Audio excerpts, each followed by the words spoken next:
There it is. Hello and welcome to the All Things Fun New Comics Pod Vidcast. Vidcast. We got video. I'm Glenn Walker, the misanthrope, and this is the fangirl, Allison Eckel. Ed is not with us today, so we're on our own. He's somewhere much prettier. At the airport. Well, no, I think he's on vacation right now. Yes. Good for him. He deserves it. Does that guy ever work? No, that's not fair. Oh wait, wrong guy. Okay. Yeah, dude. It's a big week for comics. Huge. Huge. We have the third wave of DC books, the New 52. A big wave. Big. All these. Big all honking. these. Yeah. You want to start? Want to go for it? Do I want to start? What did I read? I got through like 2 books. Tell you what, let's start with the Batcave. Start with the Batcave. Okay, you got Batman and Robin. Why don't you start with the Batcave? No, go ahead. Did you read it? You told me to start, and then I started to open my mouth. Yes, I read Batman and Robin. And here we have, it's Bruce, Batman, and it's Damian Robin, his son. Peter J. Tomasi is the writer, and Patrick Gleason on art. I was unimpressed. It's interesting. It's getting us used to the dynamic of Damian and Bruce. Which is different for a Batman and Robin dynamic than we've had before. Well, you know, the problem is that's the only thing that's different.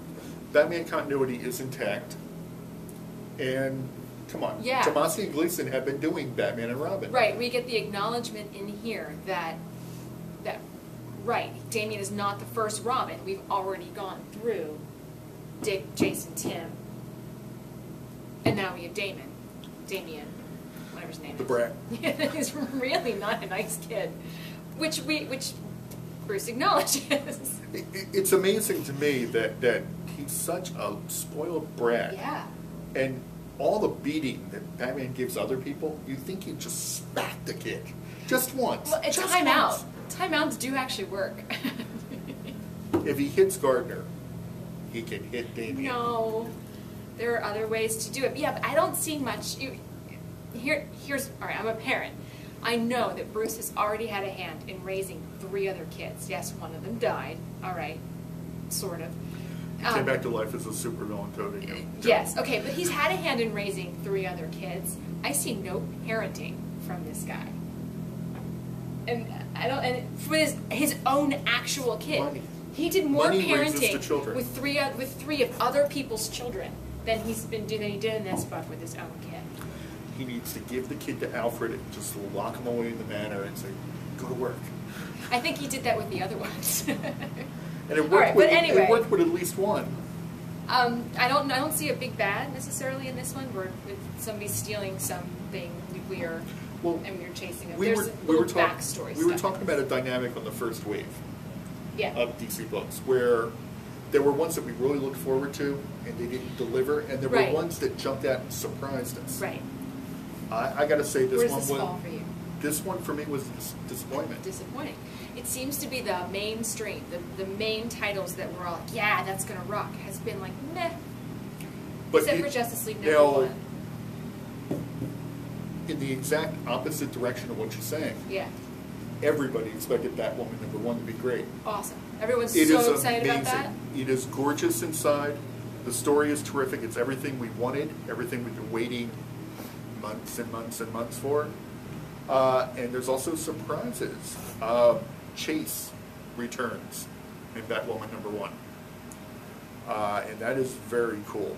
Much loved fan favorite. I'm going to have to give this one another read. I read it, the Batwoman, when she was in Detective Comics, and I didn't care for it. I just didn't care about this character. This is the next evolution up for Batwoman. So this is the same stories we had in Detective, but we were moving her into the DC Universe mainstream. Okay. I guess part of my revulsion, or that's too strong, part of my whatever, was she's wearing a bat, but she's not part of the Batcave. So I didn't understand. I like that about her. But Batman doesn't usually let them get away with that. I can read this without having to read 7 other books. That's true. What I like about it. But that might end now, since we have 14 new titles that link with the Batcave in the New 52. It's gorgeous, and the story is great. All right, and I'll give it another try. I haven't read it yet. Okay, we have one other bad book. We do? Suicide Squad is now Harley Quinn's Is that spotlight. Technically, okay. She's wearing, what? What would you say, a ribbon? Something that isn't really laced very well. She's wearing a costume that would make Emma Frost blush. Something from Grimm, the Grimm fairy tale titles. This is not the Suicide Squad we know. It seems to be more Secret Six than Suicide Squad. Which would please the people who are sad that Secret Six went away. But this is a wait-and-see book. Okay. That's how I feel about it. I haven't read that. Harley has all the good lines. But that's about it. All right. So that was in my pile of, I don't know if I'll like this. What else is in my pile of, I'm not sure if I'll like. Well, Red Lanterns. Torture porn. Because it's a number one, but I'm not even going to open it. Because I just, characters that spew blood, I don't need that in my life. Well, again, it's got some fan favorites in it. It's got Dexter. Yeah, big 2-page truck of a cat lantern spewing blood. I don't need that. I can't remember what the Batwing chick is, what her name is. She's in all the ads for but, I mean, it has promise. It's Peter Milligan, who has a penchant for making the bizarre and the weird palatable. I mean, this is the dude that does Shade. I think this one might take a few issues, but this issue here, not so great. But then again, if you like spewing blood, and there's a lot of issues in the New 52 that are pretty bloody, and this one's going to be on your... If you liked Green Lantern Corps, you'll love Red Lanterns. There you go. Well, we also have Green Lantern #1 with Sinestro, and he opens up with him, and we won't say too much, but it opens up with him, and he's Green Lantern, but he's not necessarily happy about it. So there's a little backstory there about why he's there. But you know what? It's not phenomenal, but it delivers what you want. Yeah, it's Jeff Johns, so it gives you exactly what you want in that book. Yeah. He's going after the Sinestro Corps. Okay. And that's what you want. And we've got finger sign. We've got 3 minutes. 3 minutes. All right. Mr. Terrific. I didn't read this one. I don't know really anything about the character, so it wasn't on my... This is Power Girl? Or she's in here? Karen Starr is in here. She's in here. Karen Starr is in here. I like this one a lot. The narrative is very cool. You're inside his head.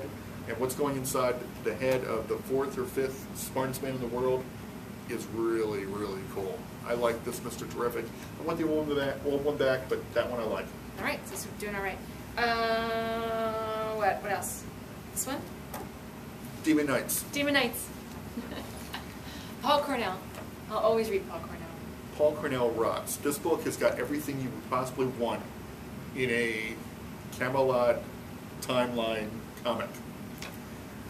You know you're going to have Etrigan, but he gives you Mordru, he gives you Vandal Savage, cool. He gives you the Shining Knight, the Grant Morrison version. I like this.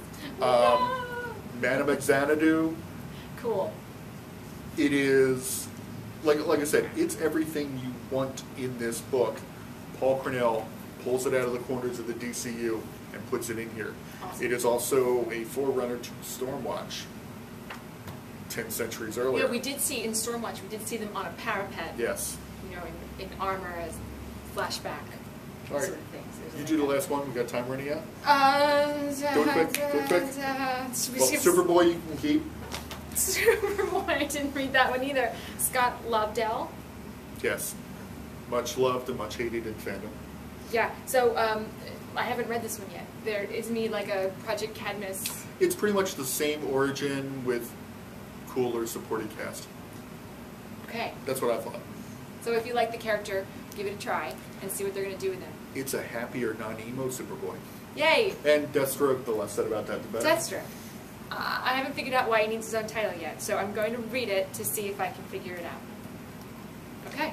So there we are. That's our entire first segment was DC. First segment is all DC. They're We'll start off with the next one with Fear Itself. Yes, and more stuff from Marvel. Yes. So stay tuned. And we're out of here.